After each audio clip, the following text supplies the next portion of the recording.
Savez-vous à quoi fait référence le nom de Yoda? Oui. Découvrez le sens caché des noms dans Star Wars. M'énerve pas, petit gars, prends ta pelle et ton seau et va jouer. Numéro 1, Obi-Wan Kenobi. C'est moi. Le maître d'Anakin et de Luke est sans nul doute le personnage qui représente le mieux la passion de George Lucas pour les films de sabre japonais et plus particulièrement ceux d'Akira Kurosawa.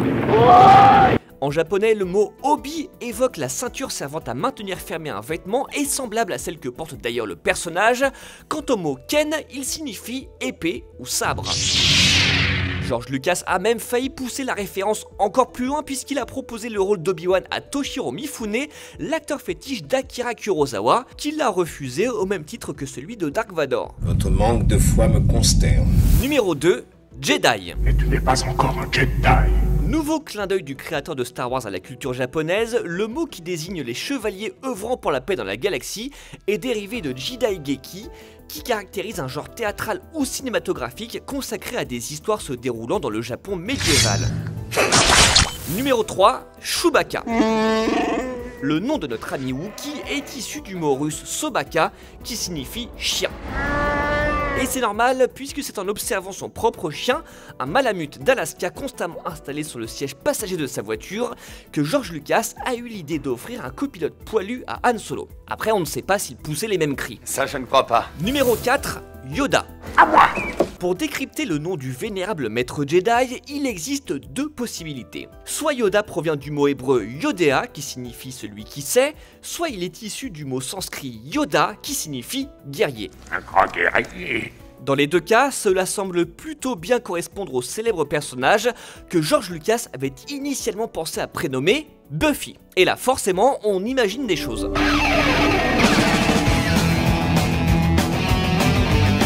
Numéro 5, Han Solo.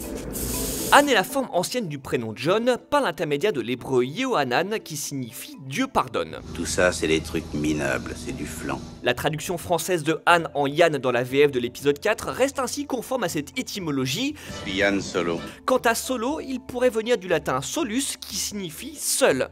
Un patronyme qui sied merveilleusement bien à ce mercenaire de l'espace un peu bourru qui accepte mal la compagnie si ce n'est celle du Wookie Chewbacca alias Chewie.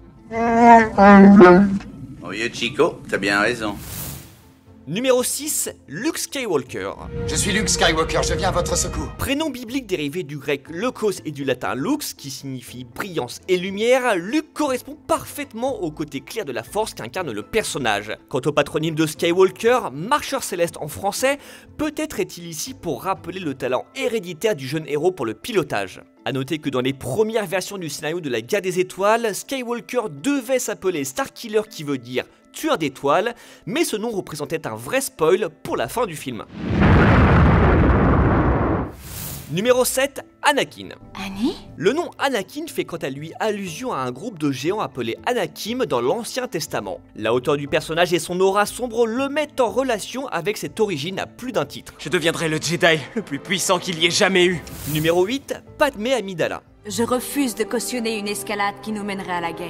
Son nom tire son origine d'un mantra bouddhiste qui évoque la pureté du cœur, la délicatesse et la beauté féminine. Il se traduit littéralement par le joyau du lotus. Le nom Amidala est également lié au bouddhisme et c'est une variante du sanskrit ou indien Amitabha qui signifie lumière infinie. Voilà, c'est tout pour cette semaine. On se retrouve très vite pour d'autres infos liées au cinéma et à la pop culture. D'ici là, n'oubliez pas que si vos parents vous ont appelé Obi-Wan ou Yoda, c'est en fait plus classe que vous ne le pensez. Merci. Merci beaucoup.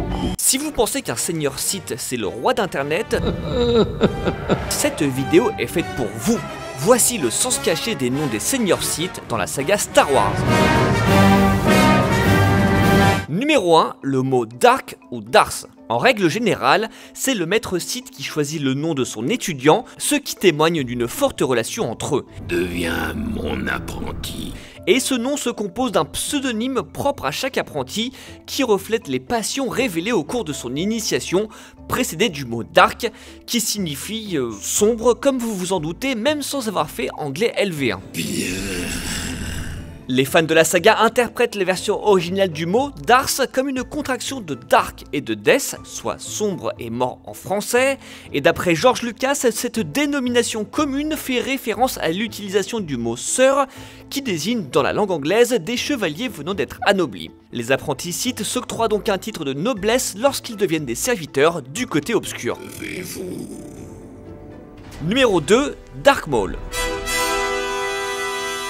Ce titre est plus qu'approprié pour le personnage étant donné que to maul est un verbe anglais signifiant mutiler ou mettre en pièces. Deux tâches que le disciple de Sidious se fera un plaisir de mener à bien avec l'aide de son sabre laser à double lame, même si au final c'est lui qui termine en 2 morceaux dans la menace fantôme.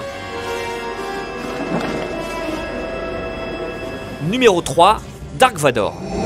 Si son costume est inspiré de ceux des samouraïs japonais, son nom, lui, vient du néerlandais Vader qui signifie tout simplement père.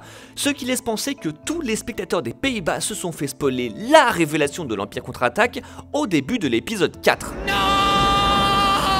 Mais George Lucas n'avait pas prévu dès le départ que Vador serait le père de Luke, donc son nom pourrait avoir une autre origine. Dans le livre L'histoire secrète de la guerre des étoiles, l'auteur Michael Kaminski affirme que Vador pourrait être le nom de famille d'un enfant qui avait tyrannisé George Lucas à l'école. Vador, laissez-le. Avec la même respiration ou pas, mystère. Numéro 4, Dark Sidious. Je l'avais prévu. Dérivé du mot anglais insidious qui signifie traître ou trompeur, le nom du grand méchant de la prélogie résume parfaitement son magnifique parcours de fouine qui consiste à placer des pièges un peu partout dans la République galactique avant de devenir l'empereur Palpatine. Qui va causer sa perte. Numéro 5, le comte Dooku alias Dark Tyrannus. Bonjour mon ami. A la base, le comte Dooku était un maître Jedi formé par Yoda. Maître Yoda. Quand on sait que le mot Dooku signifie poison en japonais, on est moins surpris d'apprendre qu'il a trahi la République pour passer du côté obscur afin de devenir l'apprenti de Dark Sidious. Son nouveau maître lui donne alors le nom de Dark Tyrannus, qui vient du latin tyrannia et signifie tyran. Bienvenue, Seigneur Tyrannus. Voilà, c'est tout pour cette semaine. On se retrouve très vite pour d'autres infos liées au cinéma et à la pop culture, dans l'univers de Star Wars ou ailleurs. D'ici là, n'oubliez pas qu'il n'est pas nécessaire de savoir faire du code pour créer un site. Et si vous voulez en savoir plus sur Dark Vador, au-delà de la signification de son nom, Panini Comics sort une collection de 10 BD à petit prix parmi les plus mythiques consacrés aux grands méchants de la saga Star Wars, dont la Purge Jedi qui fait suite aux événements évoqués dans l'épisode 3 et dans la série Obi-Wan Kenobi. Avec ça, votre lecture de l'été est toute trouvée et vous serez bientôt incollable sur le site le plus flippant de la galaxie lointaine, très lointaine. Allez, salut!